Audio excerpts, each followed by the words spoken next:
Hello everyone. तो जिस चीज़ का हम सभी बेसब्री से इंतज़ार कर रहे थे, अब वो इंतज़ार ख़त्म होता है क्योंकि यूपीएससी ने सीएससी की नोटिफिकेशन निकाल दी है। अब आप सभी लोग जो ऑफिसर रैंक में जानना चाहते हो, इस पर्टिकुलर नोटिफिकेशन के द्वारा आप अपने आप को रजिस्टर करा सकते हो। एंड किस वेबसाइट पर जाकर आपको रजिस्टर कराना होगा, दैट इज़ upsconline.nic.in। इस वेब लिंक पर जाकर आप ऑनलाइन एप्लीकेशन फॉर्म भर सकते हो। एंड क्या क्या डॉक्यूमेंट्स की ज़रूरत है, that is 1 passport size photo जो कि स्कैंड कॉपी में होगा, एंड कोई एक बायोमेट्रिक प्रूफ आप दे सकते हो।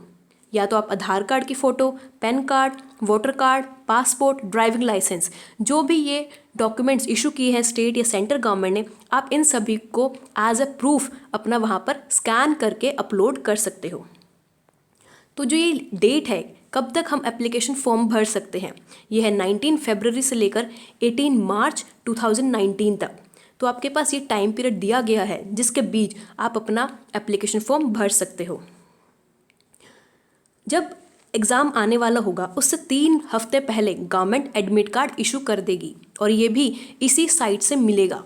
आपको एक फ्लैश हो जाएगा। अगर आप upsconline.nic.in के साइट पर जाओगे तो वहाँ पर फ्लैश हो जाएगा कि आप यहाँ से एडमिट कार्ड को डाउनलोड कर सकते हो। और कोई भी admit card by post send नहीं होगा, जो भी अवेलेबल होगा आपको ऑनलाइन ही डाउनलोड करना होगा।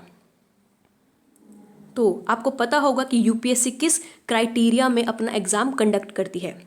जो इसकी पोस्ट आई हैं, जिस पर्टिकुलर पोस्ट के लिए हम अप्लाई कर रहे हैं, वो आई है 896 पोस्ट, जिसमें रिजर्वेशन भी दिया गया है एससी कास्ट के लोगों को, एसटी, ओबीसी, ईडब्ल्यूएस एंड जो पर्सन है विद बेंचमार्क डिसेबिलिटी।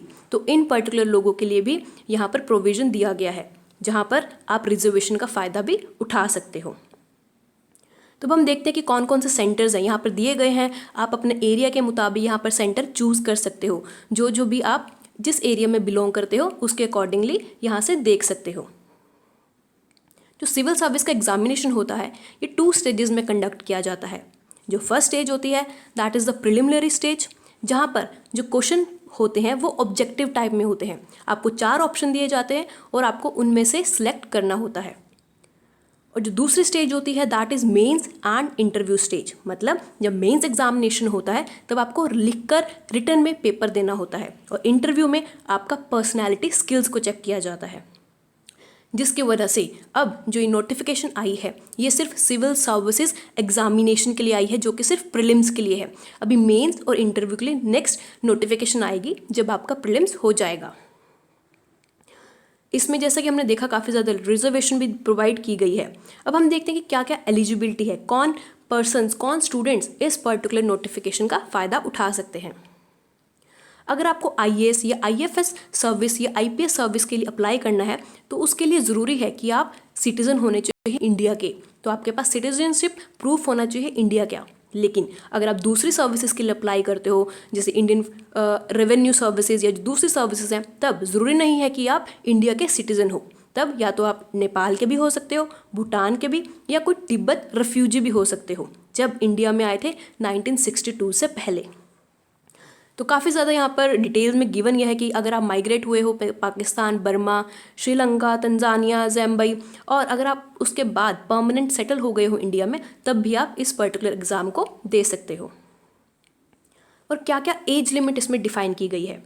जो कैंडिडेट की एज 21 साल हो गई है 1 अगस्त 2019 से पहले, वही कैंडिडेट इस पर्टिकुलर एग्ज़ाम को देने के लिए एलिजिबल होते हैं। अगर इससे ज़्यादा या कम उम्र है तो वो पर्सन एलिजिबल नहीं होगा। और कुछ रिलैक्सेशन क्राइटेरिया भी गिवन है कि कैसे कुछ जो एससी एसटी कास्ट के जो लोग हैं उनको 5 साल का रिलैक्सेशन पीरियड दिया गया है। तो आप ये पूरा डिटेल में अगर आप उस कैटेगरी से बिलोंग करते हो तो यहाँ पर पढ़ सकते हो। और क्या क्या एजुकेशनल क्वालिफिकेशंस है जिसके बेसिस पर आप इस पर्टिकुलर एग्ज़ाम को कंडक्ट कर सकते हो, इस पर्टिकुलर एग्ज़ाम के लिए एलिजिबल होते हो। तो आपके पास एक बैचलर डिग्री होनी ही होनी चाहिए किसी भी रिकॉग्नाइज्ड यूनिवर्सिटी से या किसी डीम्ड यूनिवर्सिटी से, तभी आप एलिजिबल हो सकते हो इस पर्टिकुलर एग्ज़ाम के लिए। और कितने अटेम्प्ट्स दिए जाते हैं, ये बहुत ऑब्वियस क्वेश्चन आता है कि हमें कितने अटेम्प्ट्स दिए जाते हैं। जो नॉर्मल अटेम्प्ट्स दिए जाते हैं, जो जनरल कैटेगरी के लोगों के दिए जाते हैं, दैट इज़ 6। आपको 6 अटैम्प्ट्स दिए हैं, मतलब आप पेपर को 6 बार अटैम्प्ट कर सकते हो over a period of 6 years, क्योंकि ये पेपर साल में एक बार होता है, तो इसलिए आप 6 बार इस पर्टिकुलर पेपर को अटैम्प्ट कर सकते हो। एंड रिलैक्सेशन भी दिया है SC ST कैटेगरी के लोगों को, या जो दूसरे रिजर्वेशन के जो इंक्लूड होते हैं उनको 9 ईयर्स तक का भी रिलैक्सेशन दिया गया है। क्या क्या फिजिकल स्टैंडर्ड्स हैं? स्टैंडर्ड यही है कि जो पर्सन है उसको फिजिकल फिट होना चाहिए, उसमें कोई डिसीज़ नहीं होना चाहिए, कोई भी उसमें डिफॉर्मिटी नहीं होनी चाहिए। जब आप फीस भरोगे तब ये ऑनलाइन ही भरी जाएगी और इसमें आपको 100 रुपये की फ़ीस भरनी होगी। लेकिन जो फीमेल कैंडिडेट्स हैं या जो पर्सन बिलोंग करते हैं SC ST या पर्सन्स विद बेंचमार्क डिसेबिलिटी, उनको कोई भी फ़ीस यहाँ पर पे नहीं करनी। तो इसलिए आप upsconline.nic.in पर जाकर डायरेक्टली वहाँ पर अप्लाई कर सकते हो। और जैसा कि हमने देखा था कि जो लास्ट डेट है सबमिशन की वो है 18 मार्च, तो आपको 18 मार्च से पहले ही अपना जो ये फॉर्म है वो भरना होगा। क्या क्या ज़रूरी है जब आप जो आपकी डिटेल्स है कमीशन के पास क्या क्या होनी चाहिए? या तो एक तो आपका नाम होना चाहिए और किस ईयर में आप एग्जामिनेशन दे रहे हो, आपका रजिस्ट्रेशन ID, रोल नंबर और आपका एड्रेस भी वहाँ पर मेंशन होना चाहिए। और जो कैंडिडेट्स हैं जिनको इकोनॉमिकली वीकर सेक्शन में आते हैं, जो भी नया क्राइटेरिया गवर्नमेंट ने इंट्रोड्यूस किया है, तो उन पर्सन्स को भी इस पर्टिकुलर केस में रिजर्वेशन दिया जाएगा, तो वो पर्सन्स भी एलिजिबल हो जाएंगे रिजर्वेशन के लिए। तो उनको एक इनकम एंड एसेट सर्टिफिकेट दिखाना होगा जो कि 1 अगस्त 2019 के पहले का बना हुआ है, ताकि हमें पता चल जाए कि वो पर्सन उस पर्टिकुलर क्राइटेरिया में आते हैं या नहीं। तभी जब जब वो पर्सन्स अपना सर्टिफिकेट सबमिट कर देंगे तभी वो एलिजिबल होंगे उस पर्टिकुलर रिजर्वेशन कोटा के लिए। तो हम देखते हैं कि प्रीलिम्स एग्जामिनेशन की क्या क्या स्ट्रैटेजी होती है और ये कैसे कंडक्ट होता है। जो प्रीलिम्स एग्जामिनेशन है ये 2 सेट्स में दिया जाता है और ये दोनों पेपर एक ही दिन होते हैं। जो पहला पेपर होता है वो जनरल स्टडीज़ का होता है जो कि ऑब्जेक्टिव टाइप्स का होता है, और जो दोनों पेपर होते हैं वो 2 घंटे के होते हैं, मतलब एक पेपर 2 घंटे का होगा। और जो सेकंड पेपर होता है CSAT का जिसको हम बोलते हैं, वो क्वालिफाइंग पेपर होता है जिसमें आपको 33% मार्क्स लाने होते हैं। और जो ये दोनों पेपर हैं इंग्लिश और हिंदी दोनों लैंग्वेजेस में दिया जाता है।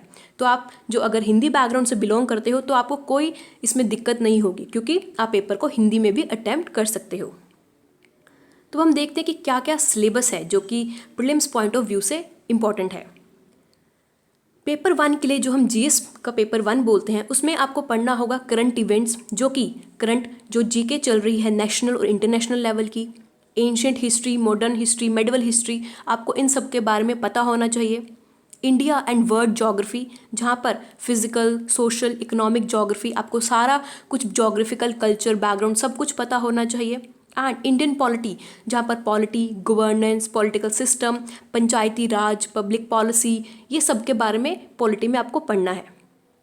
इकोनॉमिक एंड सोशल डेवलपमेंट, जहाँ पर आप पढ़ोगे sustainable development, poverty, inclusion, demographies, social sector initiatives, जो भी हमारे इंडिया में इंडियन सोसाइटी में कल्चर चल रहा है, बैकग्राउंड चल रहा है, आपको हर एक चीज़ के बारे में नॉलेज होनी चाहिए। Journal issues on environmental ecology, जो इन्वायरमेंट है, इकोलॉजिकल है, कौन कौन से स्पीसीज़ हैं, बायोडाइवर्सिटी, क्लाइमेट चेंज, और जो जर्नल साइंस के टॉपिक्स हैं, आपको इन सब के बारे में डिटेल में पता होना चाहिए। हर एक कंसेप्ट टिप्स पर याद होना चाहिए।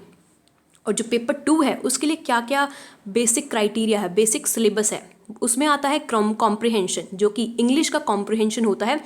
उसमें पैसेज दिया होता है, तभी आपको क्वेश्चन आंसर्स वहाँ पर सॉल्व करने होते हैं। इंटरपर्सनल स्किल्स, जहाँ पर कम्युनिकेशन स्किल्स आपके चेक होती है, लॉजिकल रीजनिंग चेक की जाती है, एनालिटिक एबिलिटी आपकी चेक की जाती है कि आपकी डिसीजन मेकिंग पावर कैसी है, आप 2 घंटे में कैसे प्रॉब्लम सॉल्व कर सकते हो और उसको फिक्स कर सकते हो। आपकी जनरल मेंटल एबिलिटी का भी इसमें टेस्ट होता है। 10th लेवल का यहाँ पर मैथ्स भी दिया होता है, जिसमें magnitude, permutations, combinations, data sufficiency, charts, graphs, इन सब का आपको पढ़ना होता है। ये 10th लेवल तक गिवन होता है और ये बेसिक कंसेप्ट्स होते हैं जो कि आपको क्लियर होने चाहिए। जो ये क्वेश्चन पेपर होते हैं ये मल्टीपल चॉइस क्वेश्चन पेपर होते हैं, जैसा कि हमने डिस्कस किया था, ये ऑब्जेक्टिव पेपर होते हैं। और ये मैंडेटरी है कैंडिडेट के लिए कि उसको दोनों पेपर में ही बैठना होगा। अगर उसका फर्स्ट पेपर क्लियर भी हो जाता है, लेकिन अगर उसने सेकंड पेपर पास नहीं किया या उसने सेकंड पेपर नहीं दिया, तो जो फर्स्ट पेपर उसने दिया है वो कभी भी चेक नहीं होगा। पहले सेकंड पेपर आपका चेक होता है, तभी उसके बेसिस पर ही आपका फर्स्ट पेपर चेक किया जाता है। Alright, so that is all about this notification, जो हमने देखा कि प्रीलिम्स पॉइंट ऑफ व्यू से ये नोटिफिकेशन आई है। जब मेंस की नोटिफिकेशन आएगी तब हम उसके रिकॉर्डिंग एक वीडियो बना देंगे। Alright, so I wish you all the best. तो आप सभी लोग एप्लीकेशन भर दीजिएगा एंड आई डू होप कि आप सबका एग्ज़ाम क्लियर हो जाए। कड़ी मेहनत करिए, एग्ज़ाम बहुत पास आ चुका है, तो कोई भी कमी मत छोड़िएगा। Alright, so thank you very much, thank you.